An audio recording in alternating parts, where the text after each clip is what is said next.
Hi, I just wanted to give you a quick video about how today we're eating a predominance of fake foods and how it's making us all sick. Our food has changed that much in the last 100 years that you would hardly recognise it. Whenever I have discussions with clients about our food quality, they're pretty much in shock about how much it's actually changed once they find out the truth behind what they've been eating. A good example is if you took your great-great-grandmother down through modern supermarket aisles these days, she would be in absolute shock. She would turn to you and ask you, where is all the food? We've gone from open bins of grains and flours and stuff like that to pre-packaged, pre-processed, put in plastic, canning, all of that sort of stuff that's made a major difference to the quality of our food supply.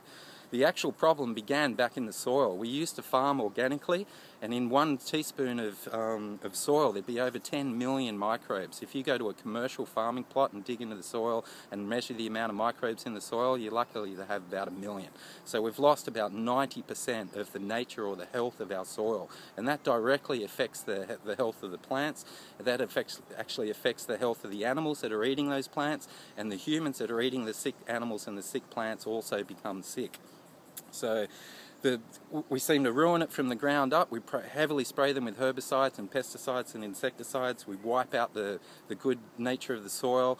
Our nutritional content of our fruit and veg has gone down dramatically, in some cases as much as 90%. So that means you would have to eat 10 apples from a supermarket nowadays, commercial supermarket, to match 1 organic apple from 100 years ago. So we're in dire straits in terms of that. We're all suffering from nutritional imbalances, even though we might be eating a lot.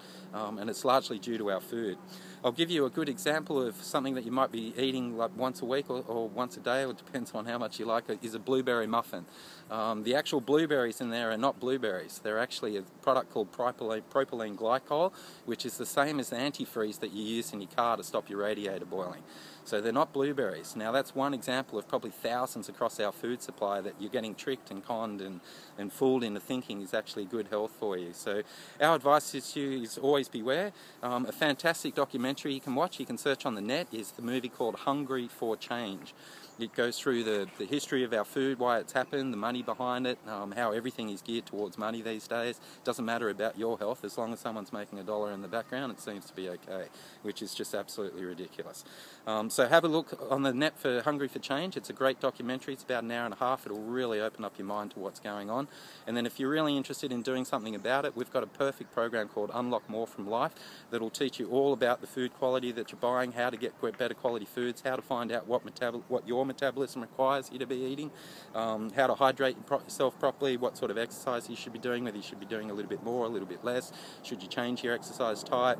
We get into toxins through the home and everything. So it's really a great program, and it'll teach you a lot and principles that you can carry forward with you for life, so you don't have to put up with any of this nonsense that we get fed out in the marketplace. And I think it'll do your health a lot of good. So anyway, I hope that helps, and just be careful what goes in your mouth. Don't believe everything you're getting told, and just try and find out the truth behind it. Alright, thank you very much.